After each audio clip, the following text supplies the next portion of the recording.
नमस्कार दोस्तों, स्वागत है आपका टीवी 24 में और मैं हूं अजय सिन्हा।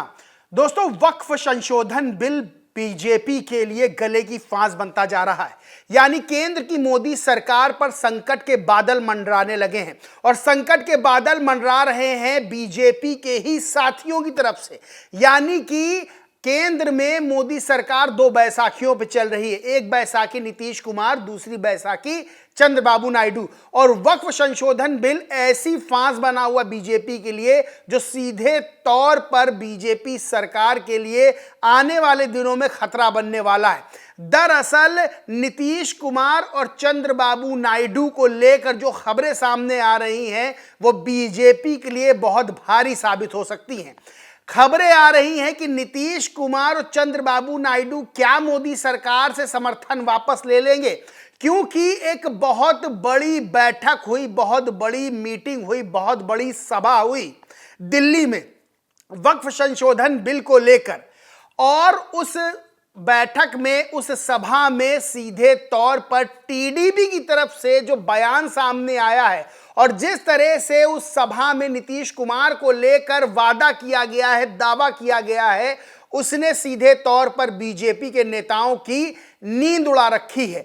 और जो वक्फ संशोधन बिल बीजेपी के लिए एक बड़ी उम्मीद थी और बीजेपी ये सोच रही थी कि इस बिल को पारित करवा के हम अपनी पीठ थपथपाएंगे, अब वही वक्फ संशोधन बिल बीजेपी को फंसाता हुआ जा रहा है। यानी कि बीजेपी के चारों तरफ ऐसा घेरा बना लिया है कि अब बीजेपी यानी केंद्र की मोदी सरकार ये सोच रही है कि कहीं समर्थन वापस ना हो जाए इस बिल के चक्कर में।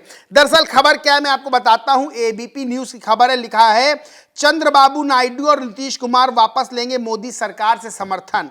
मौलाना अरशद मदनी ने कह दी ये बड़ी बात। अंदर लिखा है मौलाना अरशद मदनी ने कहा कि अगर ये कानून पास हो गया तो फिर जिन बैसाखियों पर बैठकर मुल्क में बीजेपी हुकूमत कर रही है तो उनकी भी जिम्मेदारी होगी। इस बिल के अंदर जहर पड़ा है।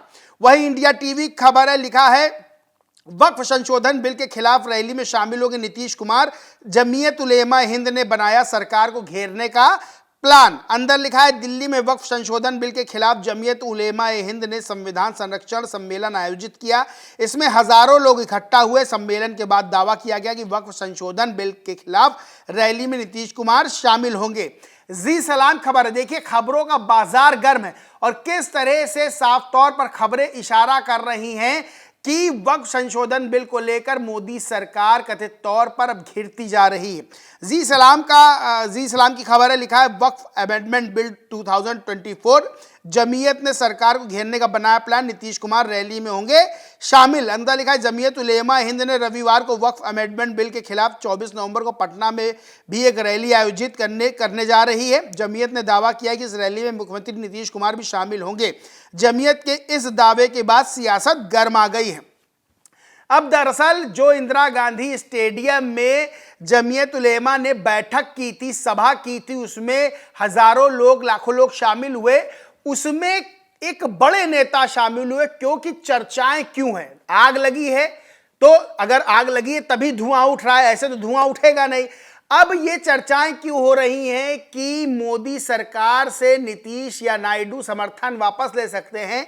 दरअसल टीडीपी के बड़े नेता जो चंद्रबाबू नायडू हैं, उनके बड़े खासम खास इस सभा में, जमीयत उलेमा की सभा में शामिल हुए।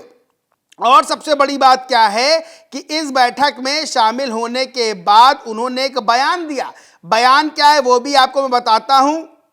बयान दिया है टीडीपी उपाध्यक्ष आंध्र प्रदेश के नवाब जान। उन्होंने क्या कहा मैं बताता हूं। कहा है सबको मिलकर वक्फ संशोधन विधेयक को पारित होने से रोकना चाहिए। अब सोचिएगा, टीडीपी के बड़े नेता हैं, चंद्रबाबू के बड़े खास हैं। इन्होंने कहा सबको मिलकर वक्फ संशोधन विधेयक पारित होने से रोकना चाहिए। आंध्र प्रदेश के मुख्यमंत्री तेदेपा प्रमुख यानी टीडीपी प्रमुख चंद्रबाबू नायडू ऐसे इंसान हैं जो मुसलमानों के हितों को नुकसान पहुंचाने वाले किसी विधेयक को पारित नहीं होने देंगे। नवाब जान ने ये बयान दिया है, यानी कहा है कि मुसलमानों के हितों को नुकसान पहुंचाने वाले किसी भी विधेयक को पारित नहीं होने देंगे और ये विधेयक पारित नहीं होना चाहिए। यानी सीधी सी बात है कि इस जमीयत उलेमा हिंद की जो सभा हुई, रैली हुई, उसमें टीडीपी की ओर से यानी चंद्रबाबू नायडू ने भेजा था नवाब जान को, और नवाब जान का इस तरह का बयान आता है, यानी सीधे तौर पर वक्फ संशोधन बिल को लेकर बीजेपी के समर्थन में जो चंद्रबाबू नायडू की टीडीपी है और नीतीश कुमार की जेडीयू है, इसमें दो फाड़ होते हुए नजर आ रहे हैं। यानी सीधे तौर पर एनडीए में दो फाड़ होते हुए इस बिल को लेकर साफ तौर पर नजर आ रहे हैं। और सबसे बड़ी चीज क्या है? सबसे बड़ी चीज यही है कि एक भविष्यवाणी भी इसी बीच में हो गई।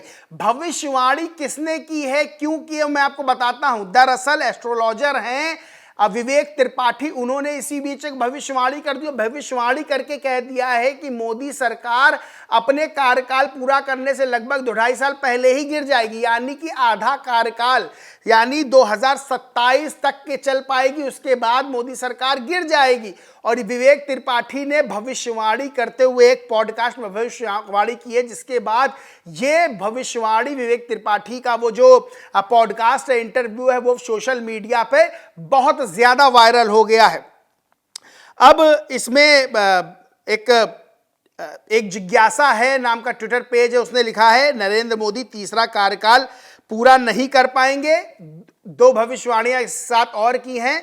भगवंत मान जो कि पंजाब के मुख्यमंत्री हैं, वो जेल जाएंगे और मुकेश अंबानी को हार्ट प्रॉब्लम होगी। यानी 3 भविष्यवाणियां, लेकिन जो सबसे ज्यादा फोकस है जिस भविष्यवाणी पे, वो कि मोदी सरकार जो है वो पूरा कार्यकाल नहीं कर पाएगी। वही और ट्वीट में लिखा, शालिनी कपूर तिवारी के एक पॉडकास्ट में सिग्नेचर एस्ट्रोलॉजर विवेक त्रिपाठी ने 3 भविष्यवाणियां की। वही जैकी यादव नाम के ट्विटर यूजर लिखते हैं, हाल ही में एक पॉडकास्ट में सिग्नेचर एस्ट्रोलॉजर विवेक त्रिपाठी ने नरेंद्र मोदी जी के बारे में बताया कि प्रधानमंत्री नरेंद्र मोदी जी अपना तीसरे टर्म का कार्यकाल पूरा नहीं कर पाएंगे, उन्हें 2.5-3 साल के बाद ही अपना पद छोड़ना होगा। दरअसल इस भविष्यवाणी पर इसलिए बात हो रही क्योंकि पहले विवेक त्रिपाठी कई भविष्यवाणियां सही साबित हो चुकी हैं। सबसे बड़ी चीज क्या है? सबसे बड़ी चीज यह है कि एक तरफ वक्फ संशोधन बिल को लेकर एक बड़ी सभा, बड़ी रैली आयोजित की जाती है, उसमें टीडीपी के नेता जो कि बड़े नेता हैं, चंद्रबाबू नायडू के खास हैं, वो जाते हैं और वो कहते हैं इस बिल को किसी भी तरह से पारित नहीं होने देना है। और सबसे बड़ी बात वो कहते हैं कि चंद्रबाबू नायडू हमेशा मुस्लिमों के हित के बारे में सोचते हैं, कोई भी ऐसा काम वो नहीं करते जिससे मुस्लिमों का अहित हो।